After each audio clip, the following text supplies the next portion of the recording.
tough game. We knew it. So big compliment for our opponent. So we knew it. So FA Cup, that's why it's so special.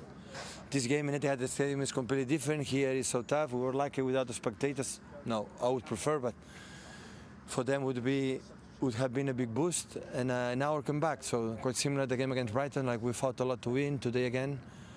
It's our 10th victory in a row. So yeah, that's good. We're proud of the players. Said before the game we wanted to try and affect the game in a positive way, and I don't think we deserved the third. You know, that's harsh on the lads. But that's what they do to teams. They're world-class players. They move you and they move you and they move you. And, you know, they've scored 3 in the last 10 minutes, I think it was. But I'm incredibly proud. We're buzzing, to be fair. I mean, we've given a great account of ourselves there. I believe. I actually believe we had them rattled when it was 1-0, and I don't think Pep was very happy with the throwing situation. He was eyeballing me. It felt good to be under his skin a bit, you know, which is what we needed to do to give ourselves a chance. We know it's going to be difficult for us because they have power throwing, free kicks, corner, everything is difficult. Your phone goes mental when you're playing in games like this. People just from out of the woodwork just texting you, you know, wishing you all the best, which is lovely to hear. But these are small moments in your career, and you've got to cherish them because career lasts a while. And you know, I'm in the lower leagues, and you've got to make the most of them and just enjoy them as and when they come. It was a brilliant performance, wasn't it, from Cheltenham? And let's not forget, they lost 3 of their first teamers in the build-up to that game, including 1 yesterday, and yet they put on a performance like that, which for much of the game we thought it could be one of the great upsets. But they tried to play football in the right way. You know, I played against their manager. I know how he wants to play, but I've got to pick out their skipper. Ben Tozer was absolutely outstanding. The way he ran the game with his voice, with his body language, you know, his blocks. I mean, there's so many. Look at this. That is a lot of defenders are moving out of the way of that. I've got to say, he clears the first one and then he heads this one off the line. Pass. Now Mendy catches at an absolute peach. But that's what you do as a defender.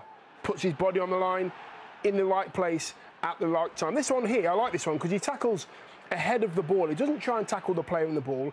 He tackles ahead of the ball. And this is the weapon that Cheltenham use all the time. Long throw into the box, and they get a bit of joy from it. Yes, there was a bit of luck with the ricochet there, but the captain led them to that victory with a fantastic goal from Alfie. Yeah, brilliant goal from Alfie May as well. And, you know, City did come back into it. They scored those 2 quick goals, and it was a comfortable margin of victory in the end. And Phil Foden, we give him a lot of love, but with good reason, because he dragged his teammates with him as well through that game. He really did. Even in the first half, Dan, he was City's shining light, and he has been for the last couple of weeks. He's been that important part in that midfield, which they need, the creativity, and he's becoming such an important part for this Manchester City midfield. He's just always wanted to get on the ball, make something happen, find his teammates, always trying to play forward. I love that first touch. First thought is, can I play the ball forward? Eye of a needle pass. This clip right here speaks for itself. How his composure to hold the ball, draw players out. Is there a pass on? Not yet. I can still make something happen. I'm going to drive forward. And Dion, even you said you would have loved for him to get a goal on the end of that. Just throughout the whole game, he showed his quality. This pass right through where attackers want the ball. Pick me out if I'm making the run. And he was doing it. He really deserved to get a goal. We've seen him time after time in the last couple of weeks ghosting into these positions and getting on the end of it. And to be City's top scorer at the moment. This part I absolutely love because it shows his maturity. We don't need to rush things. Let's take our time. We've got ourselves back in the game. But shining light for me is Phil Foden. Yeah, it was brilliant. And just a bit more praise for Cheltenham because the 3 substitutes Manchester City brought on. This is the difference between the haves and the have-nots. £143 million they spent on those 3 players. And the other thing you think about that game, it was brilliant anyway. Imagine 4,000 fans, supporters crammed in Wadden Road for Absolutely. that. That's what we're missing out at the moment, yeah, we are missing out. The fans are missing out, and I think Cheltenham missed out today, unfortunately. And let's not forget, it was 80 minutes and it was 1-0. Let's not forget that. They were absolutely outstanding. Yeah, well played, Cheltenham.